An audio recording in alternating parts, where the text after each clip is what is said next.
Hello বন্ধুরা, তোমরা কেমন আছো? আশা করি অনেক ভালো আছো। আজকে তোমাদের সামনে তোমাদের প্রাথমিক গণিত বইয়ের আমরা সপ্তম অধ্যায়, যে অধ্যায়টার নাম তোমরা জানো, যে বাংলাদেশের মুদ্রার সংবলিত অধ্যায়, এই অধ্যায়টার সর্বশেষ পাঠ নিয়ে আমরা আজকে কথা বলবো তোমাদের সঙ্গে। এই পাঠে আমাদের যে কয়টা অঙ্ক বাকি ছিল, সেই বাকি অঙ্কগুলো আমরা ইনশাল্লাহ সমাধান করে নেব।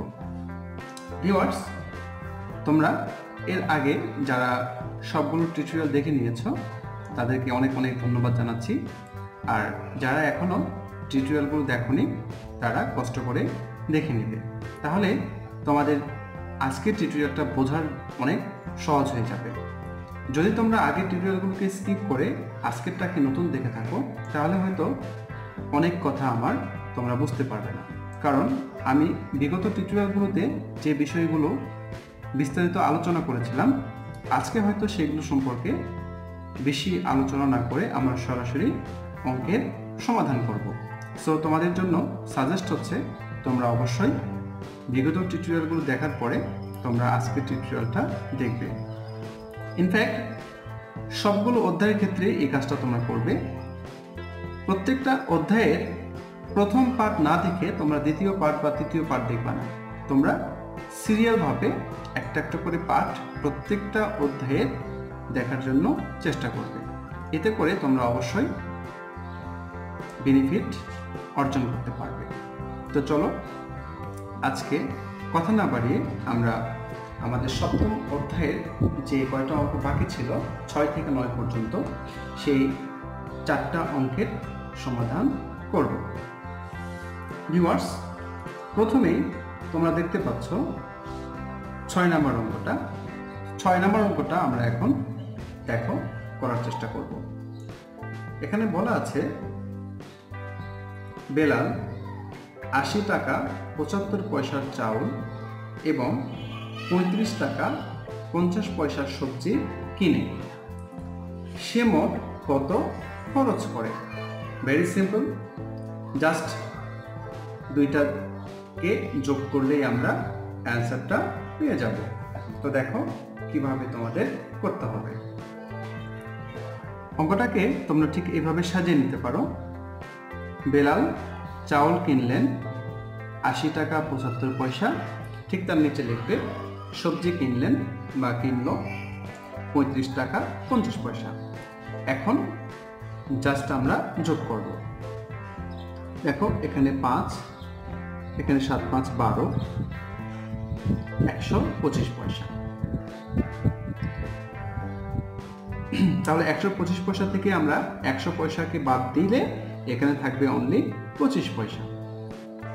ওকে, আর এই পাশে এসে কিন্তু এখন 1 যোগ করতে হবে।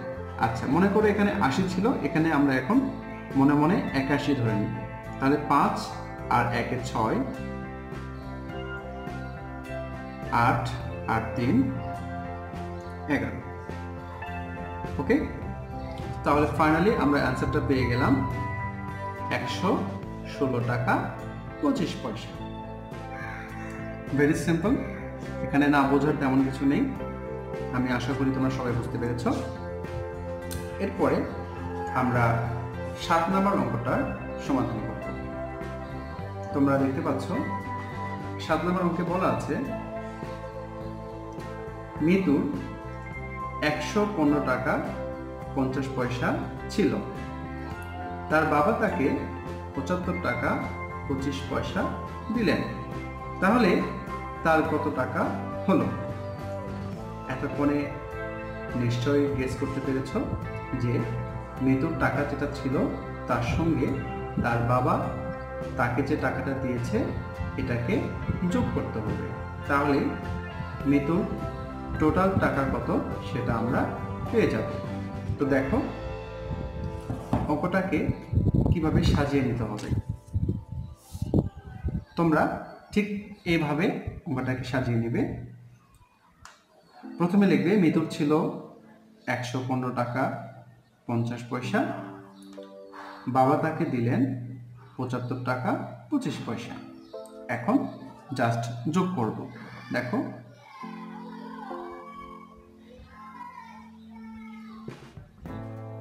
75 পয়সা। আর 115 সঙ্গে 75 টাকা যোগ করলে 5 5 10 শূন্য 7 8 হাতে রাখি 9 এক করতে 1, অর্থাৎ আমরা ফাইনালি অ্যান্সারটা পেয়ে গেলাম 190 টাকা 75 পয়সা। আশা করি সবাই বুঝতে পেরেছো।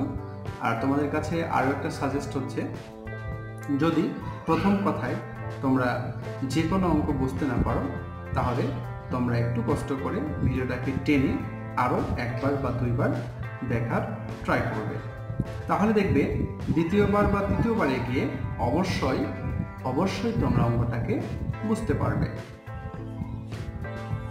ওকে, নেক্সট আমরা এখন 8 নম্বর অঙ্কের সমাধান করব। প্রথমেই অঙ্কটাকে আমরা করে নেব। তোমরা এখানে দেখতে পাচ্ছ রিয়া 100 টাকা নিয়ে দোকানে গেল। তারপরে সে কি করেছে, সে 69 টাকা 65 পয়সা দিয়ে একটি বই কিনেছে। তাহলে তার কাছে এখন কত টাকা থাকলো সেটা আমাদের বের করতে হবে। Very simple. বলো তো বন্ধুরা কিভাবে সমাধান করতে হবে? নিশ্চয়ই তোমরা বুঝতে পেরেছো এতক্ষণে। রিয়ার কাছে যে টাকাটা ছিল সেখান থেকে সে যে টাকাটা খরচ করেছে সেই খরচটাকে আমাদের বাদ দিতে হবে। বাদ দিলেই তার কাছে এখন কত টাকা থাকলো সেটা আমরা খুব সহজে পেয়ে যাব। তো দেখো অঙ্কটাকে আমরা কিভাবে সাজিয়ে নেব। তোমরা ঠিক এইভাবে অঙ্কটাকে সাজিয়ে লিখতে পারো। তোমরা দেখতে পাচ্ছ রিয়া দোকানে নিয়ে গিয়েছিল কত টাকা, 100 টাকা 00 পয়সা। ঠিক এর নিচে লিখবে যে সে বই কিনেছিল কত টাকা, 69 টাকা 65 পয়সা। তাহলে তার যে টাকা ছিল এখান থেকে সে যে টাকা খরচ করেছে এটাকে কি করতে হবে, বিয়োগ করতে হবে। ওকে, তাহলে আবার দেখো সেম আগের কথা যে এখানে 00 পয়সা, সো এখান থেকে 1 টাকাকে এই পাশে নিয়ে এসে 100 পয়সা করতে হবে। সো 100 পয়সা থেকে যদি আমরা 25 পয়সা বিয়োগ করি তাহলে কত হচ্ছে 5, তারপরে হাতে থাকবে 1, 6 1 7, 7 আসছে কত হলে 10 হলে 3 1 1 মিলে গেলে 0 বাই 0 দিতে হয় না। আর এখানে এখন কত আছে 99 পয়সা। তাহলে দেখো 9 মিলে গেলে 0, 6 আছে কত হলে 9 হবে,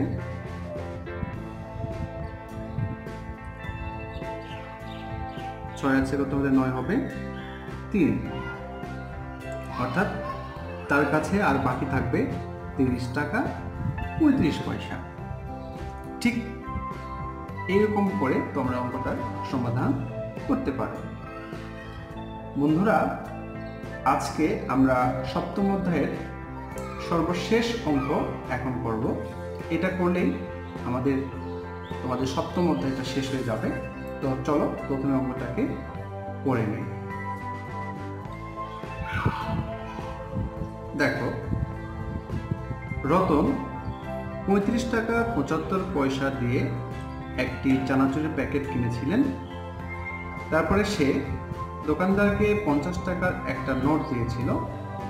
তাহলে দোকানদার রতনকে কত টাকা ফেরত দিল? আসলে এই অঙ্কটা তোমাদের আমার করে দেওয়ার আমি মনে করি না দরকার আছে, কারণ এর পূর্বে আমরা যতগুলো অঙ্ক আমরা সমাধান করেছি ইনশাআল্লাহ তোমরা এতক্ষণে বুঝে গেছো যে অঙ্কটাকে তোমাদের কিভাবে সাজিয়ে নিয়ে সমাধানটা করতে হবে। তো তোমরা সেই ক্ষেত্রে একটা কাজ করতে পারো। আমি অবশ্যই তোমাদের সমাধানটা কিভাবে করতে হবে আমি দেখিয়ে দিব, বাট তোমরা ভিডিওটা একটু স্পোজ করে তোমরা অঙ্কটা নিজেরা করে নিয়ে আমার সঙ্গে মিলিয়ে দেখতে পারো তোমরা পারো কিনা, এবং কমেন্ট বক্সে আমাকে জানাবে যে তোমরা সত্যি পেরেছো কি কোথাও ভুল হয়েছে কিনা। এবং যেহেতু তোমাদের সপ্তম অধ্যায়ের এটা সর্বশেষ টিউটোরিয়াল, যদি সপ্তম অধ্যায় সম্পর্কে তোমাদের আরও কিছু জানার থাকে বা কোনো কোশ্চেন থাকে অবশ্যই তোমরা ডেসক্রিপশন বক্সে আমার ফোন নাম্বার দেওয়া আছে, আমাকে ফোন দিয়ে জানাতে পারো, অথবা কমেন্ট বক্সে তোমরা তোমাদের সমস্যাটাকে আমাকে জানাতে পারো। আমি অবশ্যই সেটা সলভ করে দেওয়ার আমার পক্ষে যতদূর সম্ভব আমি ট্রাই করব। তো বন্ধুরা, চলো 9 নম্বর অঙ্কটা আমরা এখন সমাধান করি। ঠিক এইভাবে আমরা অঙ্কটাকে সাজিয়ে নেব যে 50 টাকার একটি নোট, অর্থাৎ 50 টাকা 00 পয়সা, আর এক প্যাকেট চানাচুরের দাম দেওয়া ছিল 35 টাকা 75 পয়সা। তো চলো কথা না বাড়িয়ে আমরা অঙ্কটাকে সমাধান করে নিই। তাহলে এখানে হবে 25 পয়সা, আর এখানে এটা এখন কিন্তু 50 নেই, এখান থেকে আমরা 1 টাকা ওই পাশে নিয়ে গিয়েছিলাম, সো এখানে এখন 49 ধরে নিতে হবে। তো 49 থেকে 35 বিয়োগ করো, তাহলে 9 থেকে 5 বিয়োগ করলে থাকে 4, 4 থেকে 3 বিয়োগ করলে থাকে 1, অর্থাৎ দোকানদার তাকে ফেরত দিবে 14 টাকা 25 পয়সা।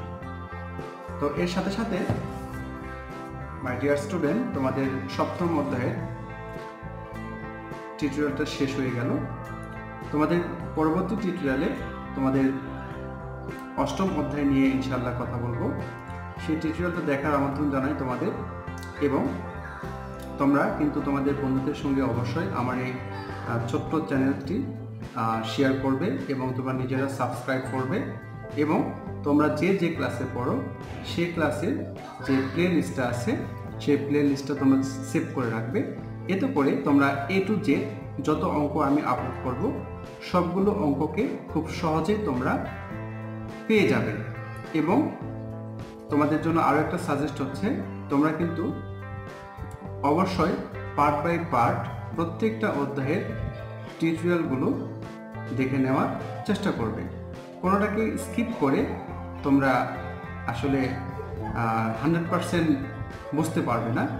আর যদি তোমরা A to Z প্রথম থেকে শেষ পর্যন্ত প্রত্যেকটা অধ্যায়ের টিউটোরিয়ালগুলো দেখতে থাকো, তাহলে ইনশাআল্লাহ তোমাদের জন্য অঙ্কগুলো অনেক ইজি হয়ে যাবে।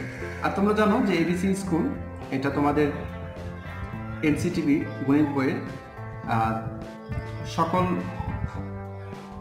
ক্লাসের, অর্থাৎ ক্লাস 3 থেকে 10 পর্যন্ত আমি সমাধানগুলো করে নিই। সো তোমরা তোমাদের বড় ভাইয়ের সঙ্গে বা ছোট ভাইয়ের সঙ্গে এটা শেয়ার করতে পারো। ঠিক আছে, আজকে এই পর্যন্তই। সবাই ভালো থাকবে। আল্লাহ হাফেজ।